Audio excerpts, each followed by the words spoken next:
How many times have you been on Rogan?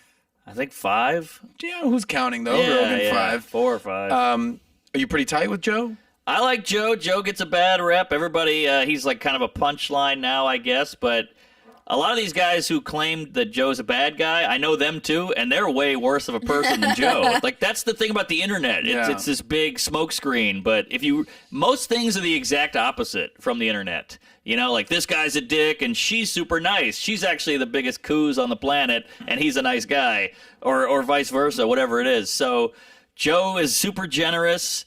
He helps people. He gives people a lot of stuff and money. And I don't know, you don't have to agree with his politics, but like, isn't that what being open-minded is? Is like, oh, this guy disagrees. They go, well, he should be using his platform for good. It's like, well, then it wouldn't be as popular. And also, what you think is good might not be what he thinks is good. So you just want it to be your way. Gotcha. And I think it's just, when you get bigger, the bigger you get, the more haters come out. So he's a sweet guy, and he means really well.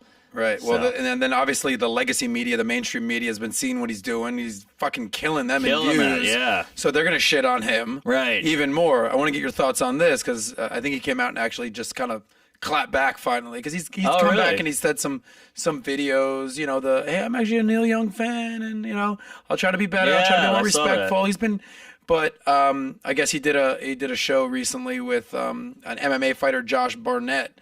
So here's the headline. I'll read it to you, and then I'll get your guys' thoughts. So Joe Rogan threatens to quit Spotify if he has to, quote unquote, walk on eggshells. On podcast a couple days ago on Tuesday, Rogan threatened to quit Spotify, leaving a $200 million deal on the table if he was asked to self-censor. During a conversation with MMA fighter Josh Barnett about the podcast industry, Rogan said, I will quit. If it gets to a point that I can't do it anymore, or I have to do it in some sort of weird way where I have to walk on eggshells and mind my P's and Q's, fuck that. Rogan expresses concern of having his life picked apart, every little thing. Rogan commented that his job requires sincerity, and without it, the show does not have any success. I completely agree. Yeah, that's the whole point of the show, and that's why people like it. It's because he just says what he thinks. And that's the other thing, is a lot of people agree with him. Like, how many celebrities in Hollywood don't have the vaccine? They won't do it. They're like, I'm not putting that in my body. But they'll lie and say, of course, get the vaccine. But he will actually say, oh, I don't know if I'm going to get it. And then everybody attacks him. And it's like, well, Gwyneth Paltrow, whoever the fuck, probably doesn't have it either, but she's just quiet about it. So we love to do this thing. And also, like, the N-word thing. Well, he's a racist. It's like, well, we have footage of Biden saying it and all these other people saying it. And so are you going to call him a racist? Like, I hate the picking and choosing. We're so split that we can't even make a real decision. Like, it drives me crazy how if Trump does something stupid, I'm going to make fun of it. If Biden does something stupid, I'm going to make fun of it. But now everybody's so deep-rooted in their political ideology that they're like, well, I'm a lefty, so Biden shit himself. I just won't talk about that. But I'll talk about you shitting yourself. Well, he shit himself too. It's like, no. Are you honest or you're not honest? You can't just pick and choose what you can make fun of because of your politics. It doesn't make... We're not in gangs.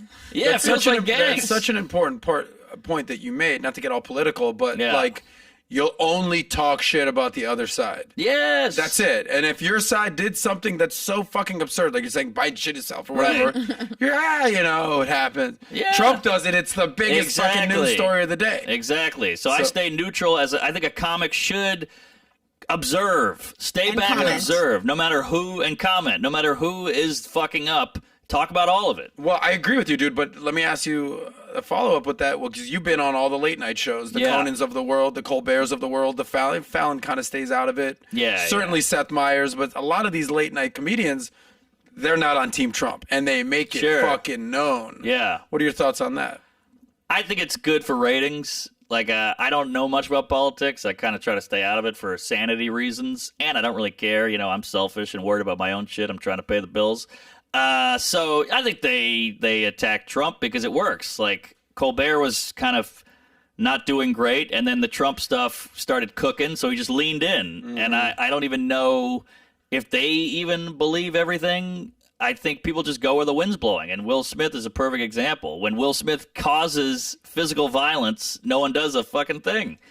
But they say we're against violence and all that. So I think it's a lot of perception and posturing, if I'm being honest. You got any strong feelings on this, Amber? Yeah, I mean, they know their audience. The late night shows are all super liberal, young, whatever. Anything that's shareable, clippable, that can get the most widespread views, They'll do it. they're going to do it. Yeah, because Trump people hate watch it, and then liberal people watch it and love it. So it's a perfect move. It reminds me of the exposure. quote that Howard Stern used to say in Private Parts. It's like, Yes. we've done the research here, Howard, and the people that love you watch you for an hour. The reason being, they just want to hear what you're going to say next. Yeah. The people that hate you watch for an hour and a half. Reason being, they want to see what you're going to say next. Exactly. Like, oh, sorry, No, you go ahead. Well, Chappelle has the best example of this. You know, he goes off on trans stuff, whatever, and then that trans lady attacked him. The black lady was tweeting about him, and then everybody's like, "Oh, well, let's look up your stuff." And it was like, "I'm going to kill this Asian N-word, and Asian people are gross, and I'm going to fight this homo or whatever it was." And you're like, okay, now call her out. Why is the news calling her out a lot and getting her in trouble? But it's just like, well, let's attack Chappelle. That's the move here. And you're like, attack them both then. I don't know. I just feel like people pick and choose. I think the bottom line with media is that they used to solve for being a journalist, telling the truth. Now it's solving for views. Yes. Well, that's What's going to get clicks? What's going to get eyeballs? It's become the media shouldn't necessarily be a profit business. Exactly. And but look it how is. many now. There's so many alternatives because of this. Yeah. But the question with Rogan, I think, for a lot of people was, does popularity give you responsibility to Right. be a certain way? Because they're saying people are so influential. I mean, influenceable. Should he be like kept to the same standard that what our politicians are because they're so honest and truthful, or what, like big pharma, you know, at what level are we holding these people who become popular on their own accord by speaking their own language? Like they're saying he's dangerous because, I mean, first of all, I've dated a lot of guys now who are super Rogan, and I can see trends in the way they behave. Sure. But it's still up to them to. What are the trends? We're just gonna go with a little lacking in emotional IQ, for sure. Right. You're saying this is a common theme with Rogan fans? Like, if you tell me you're a Rogan guy, like, I kind of can already piece together certain aspects of your Does that personality. ultimately mean they're more of a man's man? A man's man? Yeah, I don't just, not like a beta boy or something. Even that kind of terminology, Somebody who might hit Chris Rock. Is that's more beta? Well, that's like, isn't that more alpha? I don't know. Who even knows these days? That's the thing. Everything's contradicting now, and we can't keep up. And there's all Liberals aren't liberal anymore. Conservatives, what the Exactly. hell are they conservative? Who knows? But I know what you mean. I know Be what the you best mean version of yourself. with the Rogan stuff. But anybody getting political advice or science advice from Rogan's a fucking retard. Just that's listen. the whole point. It's Education. entertainment. You still need to educate yourself. Yes. Yeah. Bottom line. You're saying don't go to Rogan for science class. No. And look, you want to hear about aliens or elk or some shit? Yeah. Oh, go no. Oh, this comic is on. I like Tom Segura. I'll listen to Rogan. To me, that's how I use it. And anybody like, well, he said don't get the vaccine, so I'm not getting it. You're like, well, maybe you should do your own research and Google some shit before you. Just get everything from this guy. And then now everybody's blaming him. He's like, I'm a comedian. I'm doing a podcast. Listen or don't. Stop putting me in charge of your life. Cardi B said it. She's like, I'm not raising your kids. Right. I'm talking about my pussy. You raise your kids. Same It's with a Rogan. WAP. It's a WAP.